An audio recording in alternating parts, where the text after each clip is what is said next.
꼬꼬마 시절 아빠의 퇴근 시간에 맞춰 큰 길가에 나가 있으면 곧이어 엄청 큰 버스가 도착하였고 그 버스에서 내린 아빠는 날 발견하곤 환한 웃음을 지었다.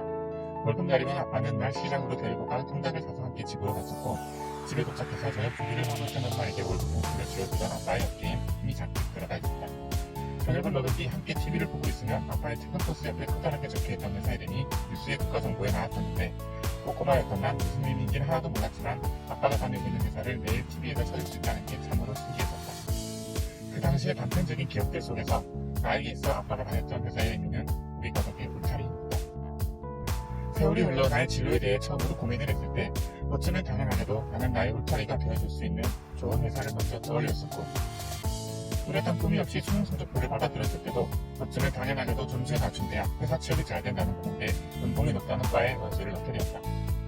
내 전공에 내 꿈을 맞추고 그 꿈을 이루기 위해 스펙을 쌓아나가고 그 스펙에 맞춰 회사를 지원하고 그렇게 난 큰 이변 없이 꼬꼬마 시절의 아빠와 같은 회사원이 되었다.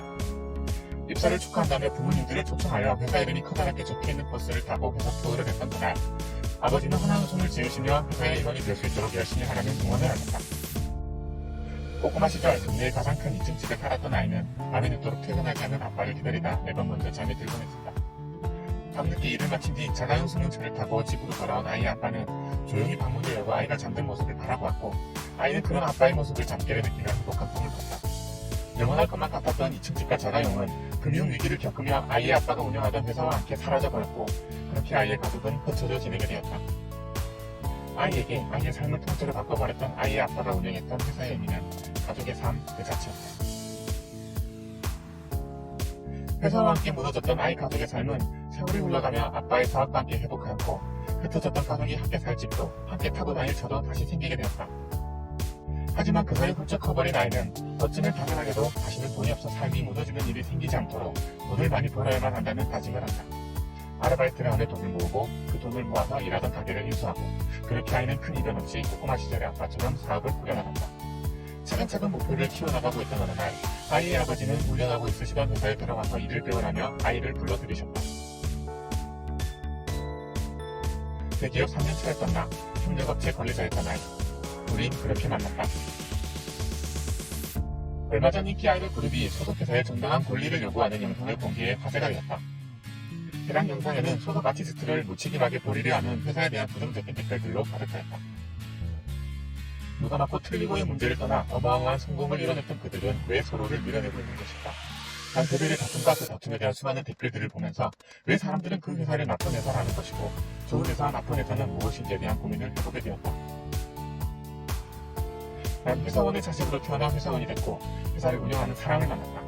이후 우리는 대기업이 분해되는 과정, 협력업체가 무너지는 과정, 개인사업, 입사, 창업 등의 과정을 함께 겪으며 다양한 관점으로 회사를 경험했다.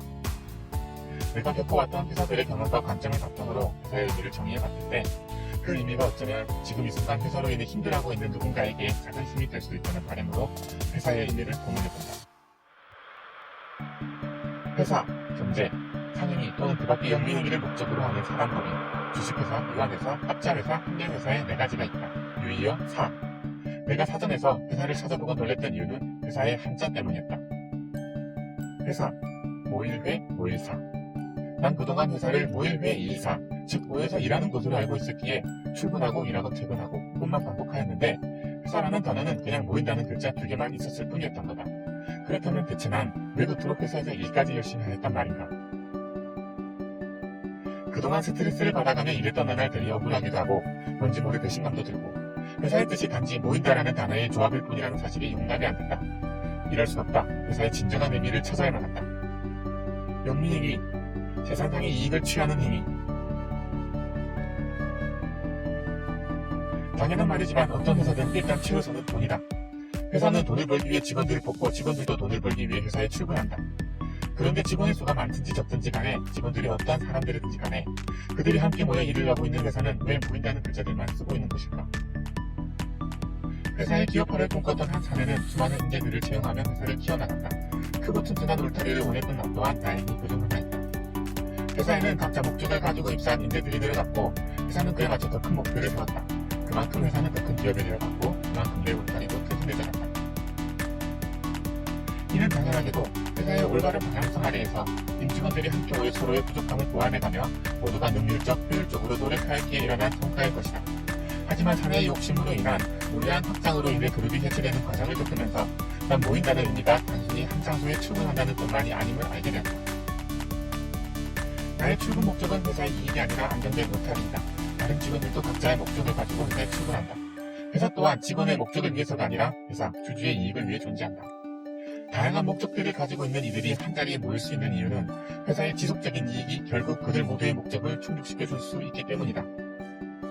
하지만 회사가 안정성을 버리고 무리한 확장으로 인해 손해가 발생하기 시작하자 나는 내 울타리가 버텨줄지, 그렇지 않다면 다른 울타리를 구할 방법이 있는지를 고민하기 시작했다. 회사 또한 다른 울타리를 찾아 떠나는 직원들을 굳이 붙잡지 않았으며 그렇게 차츰 대기업이었던 회사는 분해가 되고 이름이 바뀌었다. 그렇게 나 또한 다른 울타리를 찾아 회사를 떠났고 이후에 내 삶도 더 좋은 울타리를 찾고 보수해 나가는 여정이 계속하여 이어지고 있다. 시간이 흐른 지금 왜 그때 회사가 무너졌는지 생각해본다면 회사가 직원들이 품고 있는 목적들을 배려하지 않았고 그런 회사의 직원들이 더 이상 헌신하지 않았던 그 모습이 이유였던 것 같다. 소녀들의 회사는 회사에 손해가 생길 수 있다면 얼마든지 주주들 간에 다툴 수 있다. 하지만 그 회사는 그 과정에서 회사를 믿고 삶을 바치고 있는 소녀들의 꿈을 배려해주지 않았다. 난 그래서 대표이사와 소녀들이 서로를 믿고 배려하며 함께 커나갔던 이전의 레이블이 좋은 회사였다면 그 레이블과 반대되게 회사의 자존심과 이익만을 쫓고 있는 지금의 그 회사는 나쁜 회사라고 생각한다. 회사에 모인다는 글자만 두 개가 있는 이유는 회사가 이익을 내기 위해선 두 가지가 모여야 하기 때문이다. 모일회, 뚜껑이 있는 그릇 안에 밥과 반찬을 넣고 함께 끓이는 모양, 모여서 함께 식사하는 장소. 마디, 모일상, 재단의 모습을 보는 글자와 땅의 신을 뜻하는 글자가 합쳐진 글자, 모여서 함께 제사를 지내는 마음. 각자의 목적을 품고 있는 다양한 사람들이 일의 능률을 올릴 수 있는 회사라는 장소에 모여야 하고 그들은 그곳에서 서로를 위하며 의지하는 하나의 마음으로 뭉쳐야 한다. 난 그게 좋은 회사라 생각한다. 회사, 공개된 감정으로 남겨진 사전, 경제, 상용이 또는 그 밖의 영리행위를 목적으로 설립되어 여러 사람들이 각자의 꿈을 품고 하나의 마음으로 모인 사단법인, 주식회사, 유한회사, 학자회사, 금융회사의 네 가지가 있다. 분리요, 다. 거치면 회사란 것은 그곳에 모여있는 모든 사람들의 마음속에 각자의 꿈들이 있기에 존재할 수 있는 걸지도 모른다. 회사의 경영진이 그들의 꿈들을 소중히 여기고 직원들이 그런 회사를 믿고 각자의 업무에 충실할 수 있다면 내가 다니기를, 꿈을 만들기를 꿈꾸는 회사는 바로 이런 회사이다. 눈 결정은 물분자들이 눈구름을 떠다니며 온도가 떨어지고 속도가 느려지게 되어 공중에서 하나씩 모여 형성된다. 낮은 기온에서 떠다니던 하나의 물분자가 주변에 떠다니는 물분자와 결합하여 최초의 모양을 결정한다.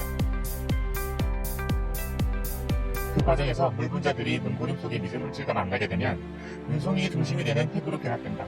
핵 없는 물분자들만으로는 절대 더 커질 수 없다. 이후의 핵은 차츰 지상으로 떨어지며 기후, 습도, 기류 등 다양한 환경 요소에 따라 천차만별의 운송이로 커나가게 된다. 난 이 과정이 회사가 설립되고 커나가는 과정과 너무나 유사하게 느껴졌다. 만족하지 못하는 환경에 있는 누군가가 시간, 자본, 노력 등을 투자하여 핵심 기술을 개발한다. 그 과정에서 핵심 기술을 실현시킬 수 있는 설비, 키워나갈 수 있는 자본, 동료들을 만나게 되고 이들이 중심이 되어 회사를 설립한다. 이후 이 회사가 실패하여 조용히 사라지게 될지 아니면 성공하여 눈송이처럼 커나가는 기업이 될지는 아무도 모른다. 나 또한 회사가 해체되어 결국 임원이 되지 못했었고 아이 또한 회사를 정리하고 다시 다른 업으로 뛰어들었었다. 하지만 눈송이들은 계속하여 모이고 모여 결국 세상을 뒤덮는다. 지금 이 영상을 보고 있는 당신이 회사를 설립한 혹은 설립할 사람인지 아니면 어떤 회사와 함께하는 혹은 하게 될 사람인지 나는 모른다.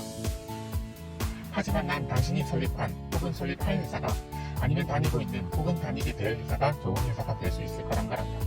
당신의 삶이 더 나아질 거란 걸 믿는다. 공감남 사전 다음 단어 세 번절 하